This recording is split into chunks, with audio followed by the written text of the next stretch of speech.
Ok, je vais pas tourner autour du pot, cette rando c'est probablement une des plus belles que j'ai faites en France. Et pourtant, on n'est qu'au deuxième jour. Ce matin, on est parti des Dents de Crolles, un spot de fou déjà mythique pour les grimpeurs et les spéléos. Et tu vas voir, on a enchaîné les paysages de cartes postales, des crêtes à couper le souffle, un col suspendu dans les nuages, un chalet paumé parfait pour les pauses, et puis cette arrivée incroyable au Cirque de Saint-Même avec ses cascades féeriques, limite irréelles. Si t'aimes les randos qui font waouh tous les kilomètres, si t'as envie de te perdre dans des coins où chaque virage t'en est plein les yeux, reste bien jusqu'à la fin. Et entre deux panoramas, je te glisse des anecdotes locales, des vrais conseils de terrain et même une légende de fées. Ouais, des fées. Allez, viens, je t'emmène.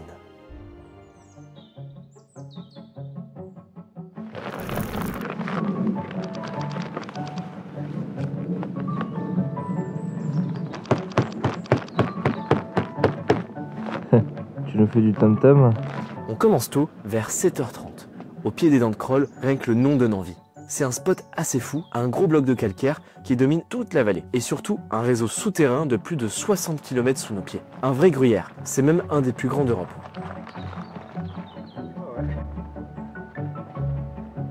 Ce matin, les lumières sont dorées. L'air est frais et c'est le moment parfait pour s'élancer. Conseil du jour, partez tôt. Pas juste pour la fraîcheur, mais pour ces lumières-là. Elles transforment tout. Et pour les amateurs de photos, vous allez vous régaler dès les premiers mètres.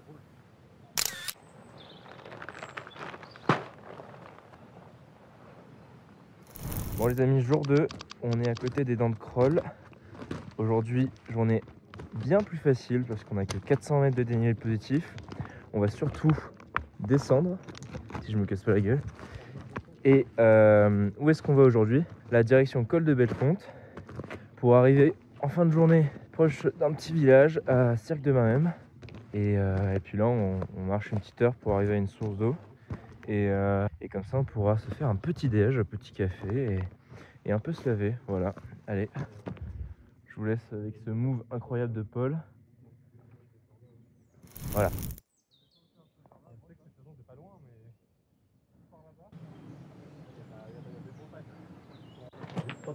Avec plaisir, j'ai ton t-shirt là. Oh là là, c'est bien. On va faire partout en fait.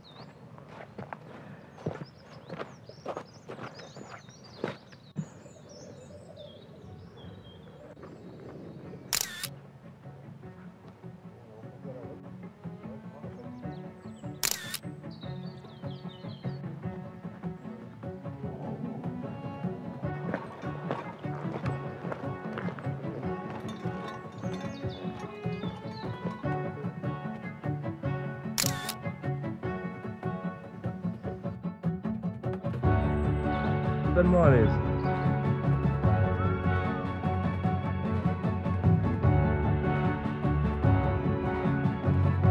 On attaque ensuite la montée vers le col de Bellefonte, à 1900 mètres. Et là, on entre dans une séquence presque cinématographique. On commence dans la forêt, où les rayons filtrent à travers les branches comme dans un film de Miyazaki.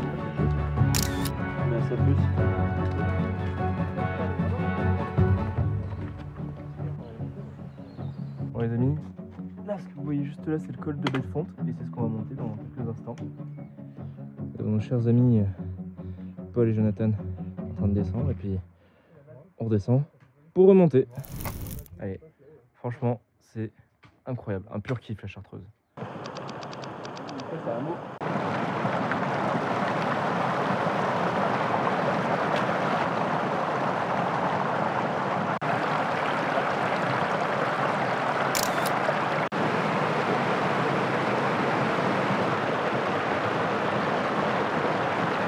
C'est vénère. Ouais.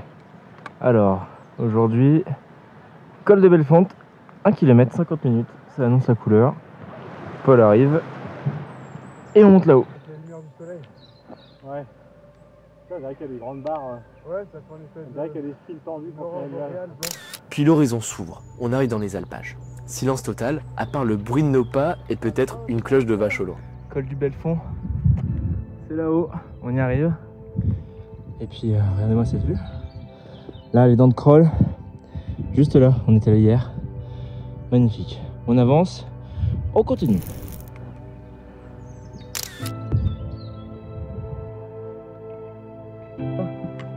C'est ça qui est incroyable dans la rando, c'est que quand tu fais une boucle surtout, tu sais d'où tu viens un peu. Et tu arrives à suivre. Et là je pense que tu vois, dans quelques jours on sera en fait de l'autre côté là-bas. Bah oui, faut qu'on ne retourne par là-bas, de toute façon. Ce col, autrefois, servait aux bergers pour passer d'un versant à l'autre. C'est un col de transhumance, un vrai.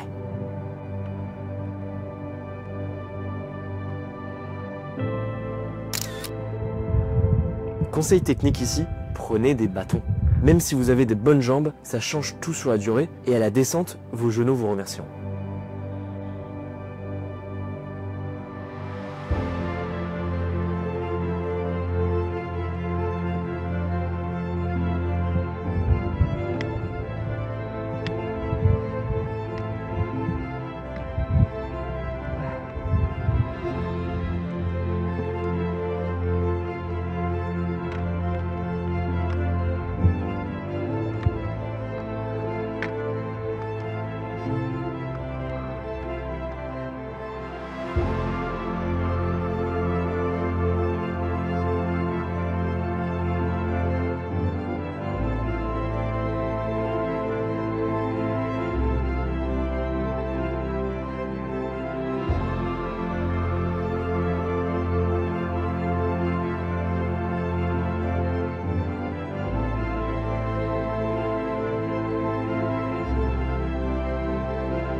Nous sommes au col du Belfond, plus de 1800 mètres d'altitude, et j'ai une petite surprise pour vous. Regardez, là-bas, c'est le Mont Blanc. Incroyable. Je me suis vraiment pas fait mal.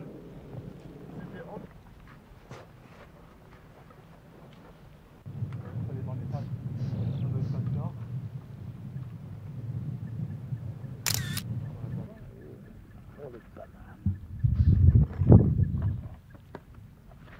Le Mont Blanc, juste là.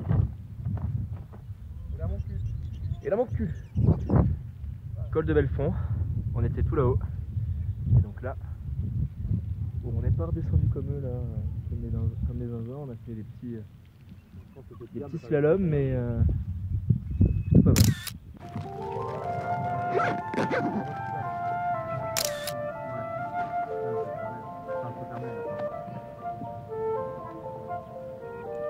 C'est vraiment sur le dos. C'est ça. C'est rigolo, je trouve. Ouais, c'est pas utile. Ouais, bah.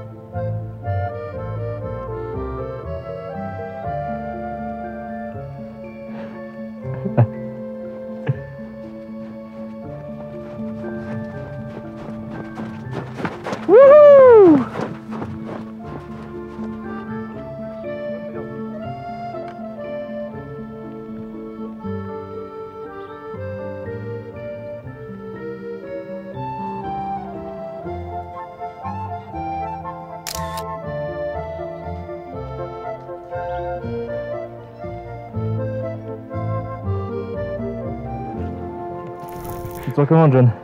Là, ça va, ouais. C'est sympa la descente. C'est très cool. Paul, il profite. marche un peu vite. Paul, il a envie de... Moi, je pense que Paul, il a envie de retrouver les filles. Les deux petites meufs, là. On a rencontré deux jolies femmes, enfin rencontré de loin.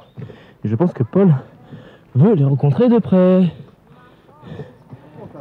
Direction col de la tête.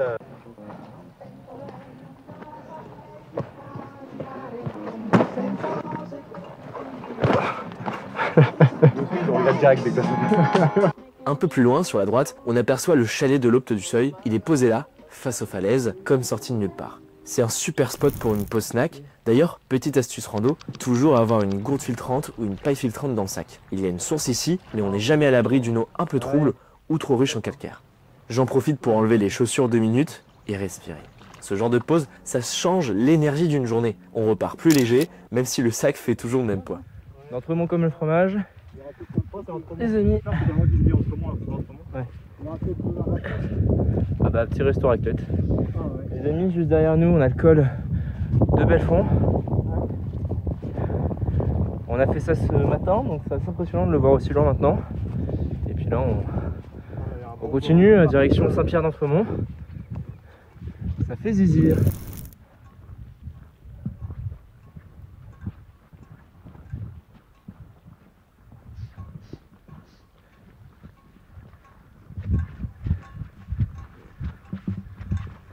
Ça devait pas descendre normalement. Si, c'est dit, on fait le col d'Alpette. Ouais. Enfin, Alpette des Dames. Et après ça descend. Après il y a un coup de plat. Et après dès qu'on va vouloir descendre à Saint-Pierre d'Entremont, ça va être une descente nette. En gros on sort du GR à ce moment-là. Pour recouper, le GR il fait une boucle beaucoup plus grande. Et là on coupe par Saint-Pierre d'Entremont ou dans le Mont.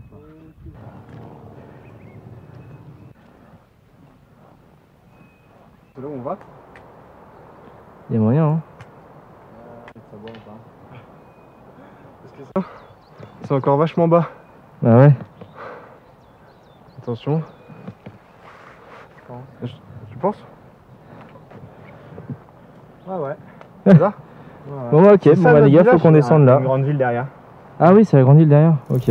Et là, c'est le clou du spectacle. On commence à descendre en direction du cirque de Saint-Mème et le décor devient presque irréel. On entend l'eau en contrebas avant de la voir, puis on débouche sur le cirque naturel avec des cascades qui jaillissent des falaises. C'est frais, c'est vert, c'est magique. Anecdote locale, selon une légende, les eaux du cirque seraient protégées par des fées qui veillent sur la vallée. Et franchement, quand tu y es, t'as presque envie d'y croire. Attention ici, le sentier est souvent humide et glissant, surtout s'il a plu les jours d'avant. Prévoyez de bonnes chaussures avec accroche et prenez votre temps. Il n'y a pas le feu, surtout dans un endroit pareil.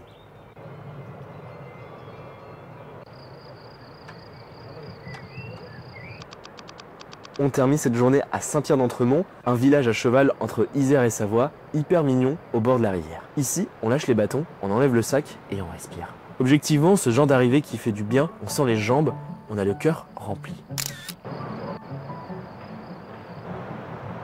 Et là, on est bien arrivé à Saint-Pierre d'Entremont, juste ici.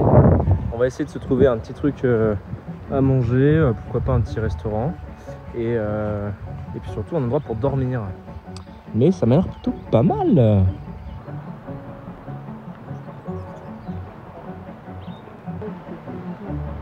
Bon John, c'est quoi le programme? Dis-moi tout. On va manger. On va manger. On va manger parce qu'on a faim. Ah. On a envie de se faire plaisir et ah oui. dormir. Ok. Parce que demain, longue journée. Longue journée. Très longue journée. 8 heures non? 8-9 heures 9 heures de marche je crois. Oh putain. Mais après c'est le retour. Donc normalement ça va mieux. Ouais. Mais ouais. Et là Paul il nous a trouvé un petit truc. Normalement ouais. Il est allé voir chez l'habitant, il nous a trouvé une petite endroit pour dormir. Ouais. Putain trop bien.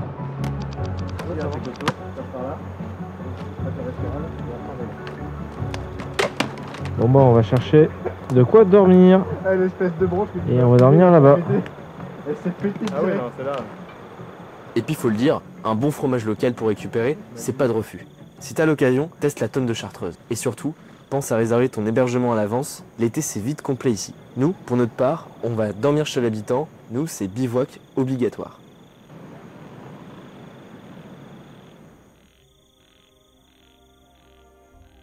Franchement, si t'avais encore des doutes sur la beauté de la Chartreuse, j'espère qu'après cette vidéo, t'es convaincu. On est parti de la Roche Brute, on a traversé des alpages paisibles, et on a fini dans un cirque féerique digne d'un film d'animation. Je t'avais dit que ce jour-là allait envoyer du lourd. Et le plus fou dans tout ça, c'est que le meilleur reste à venir. Le lendemain, on change encore d'ambiance, avec un passage quasi mystique près de la Grande Chartreuse. Mais je te spoil pas. Si cette vidéo t'a plu, n'hésite pas à la liker, à t'abonner si ce n'est pas déjà fait, et surtout, balance en commentaire si t'as déjà randonné dans le coin, ou si t'as de bons plans de rando à partager. Allez, on se retrouve très vite pour la suite de l'aventure, garde des chaussures prêtes, la Chartreuse n'a pas fini de te surprendre.